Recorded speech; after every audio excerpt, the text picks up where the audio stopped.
c'est mon émission. Mesdames et messieurs, aujourd'hui, particulièrement sur cette place, se tiennent des hommes, des femmes de toutes les origines. Il y a des blacks, il y a des blancs, il y a des chocolats bleu pâle. Alléluia.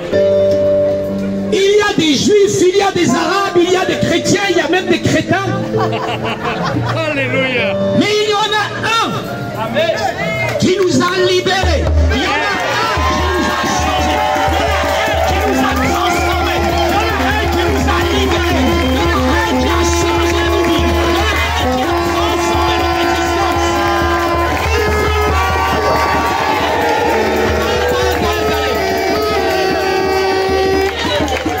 J'ai vraiment l'impression cet après-midi que vous êtes sous morphine, bande de chacals.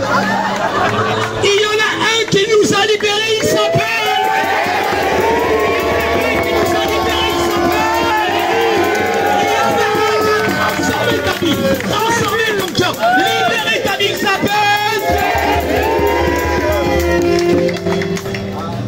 Dans cette société française d'aujourd'hui, où une chauve-souris a muté le monde entier, et nous nous retrouvons face aux affres de la réalité, face à un monde qui aujourd'hui sombre dans le désespoir.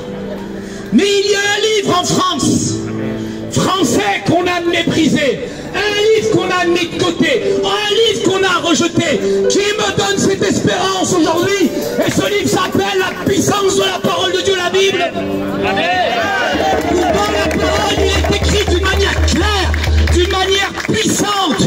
Dieu a des projets de paix pour ce pays. Il y a un avenir. Il y a une espérance pour ce pays. Dans cette société française où l'homme aujourd'hui communautarise, catégorise, met les gens en opposition, et c'est le règne de la peur. On le déclare. L'amour parfait bannit la peur. L'amour parfait bannit la crainte. L'amour parfait bannit les préjugés, les stéréotypes, les clichés. Et là où l'homme communautariste, catégorise, se met en opposition, il y a une puissance, il y a une puissance qui est en vous. Amen. Amen. Soyez fiers d'être chrétiens. Amen. Dernièrement, j'étais avec un sénateur, et ce sénateur, avec un ton sarcastique et beaucoup d'arrogance, m'a dit: vous êtes évangéliste? Je lui ai dit: je suis évangélique QE. Et dans cette France où aujourd'hui nous écrivons l'histoire de la France avec une gomme, la laïcité s'apparente à du laïcisme. C'est une atteinte à nos libertés. J'ai pris 18 ans de placard pendant le confinement. Et ça fait tellement plaisir d'être en présentiel. J'ai envie de vous taper. Mais j'ai envie de vous dire cet après-midi, quelle chance, quelle puissance, quel véritablement privilège. À celui qui croit, à celui qui le reçoit, il a donné la force, il a donné la capacité d'être enfant de Dieu. Et vous irez cet après-midi avec force, avec puissance, avec conviction, témoignez de votre espérance. Soyez fiers d'être évangéliques, soyez fiers d'être chrétiens, soyez fiers de votre identité. Dieu n'a pas dit son dernier mot en France. Dieu aime la France. La France n'est pas celle de M. Macron ou de M. Zemmour. La France, elle est celle d'un peuple que Dieu aime, sur qui il pose un regard favorable. Alléluia. Merci à ceux et celles qui ont bravé aujourd'hui toutes sortes de manifestations, qui sont venus de Paris, de province. J'ai des amis de Rouen, de Melun, j'ai des amis qui sont venus de partout dans cette capitale, parce qu'ils osent braver aujourd'hui toutes sortes de mensonges à l'égard de Dieu. Dernièrement, d'après un sondage, les Français ne croient plus en Dieu. Moi, je ne crois pas en Dieu, je crois Dieu directement. Amen. Je ne crois pas dans la religion blanchit la surface, mais la puissance de l'évangile, elle sort l'intérieur du cœur. La religion, donne une belle apparence. Mais l'évangile est une divine proclamation aujourd'hui. Soyez fiers de votre héritage judéo-chrétien. Soyez fiers des chrétiens. Et annoncez-le avec force, avec amour et avec beaucoup de conviction. Merci infiniment à ceux et celles qui vont arpenter les trottoirs.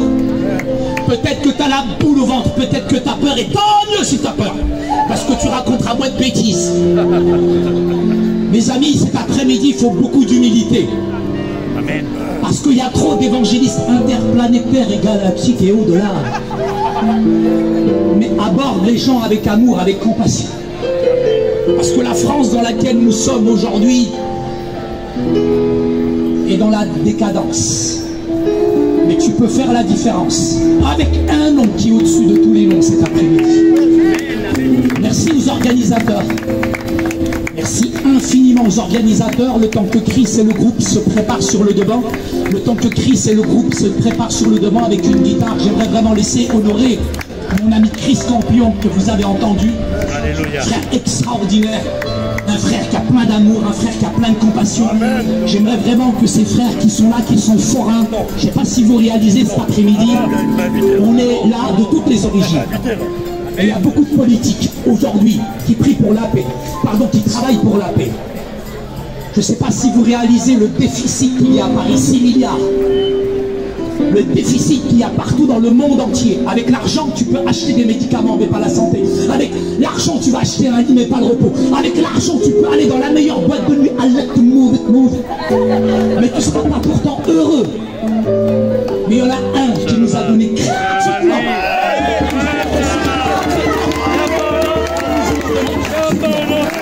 S'il vous plaît, cet après-midi, un tonnerre d'applaudissements pour Pierre, Olivier et toute l'équipe. S'il vous plaît, faites du bruit, Paris!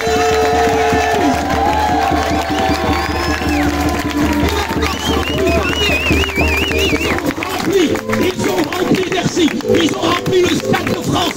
Maintenant, ils étaient la semaine dernière à Wembley. Vous savez, ici, on dirait les Gypsies. Merci pour eux, faites du bruit. Je t'adore, je t'adore, je t'adore, agneau de Dieu. On peut le dire ensemble? Amen. Je t'adore, je t'adore.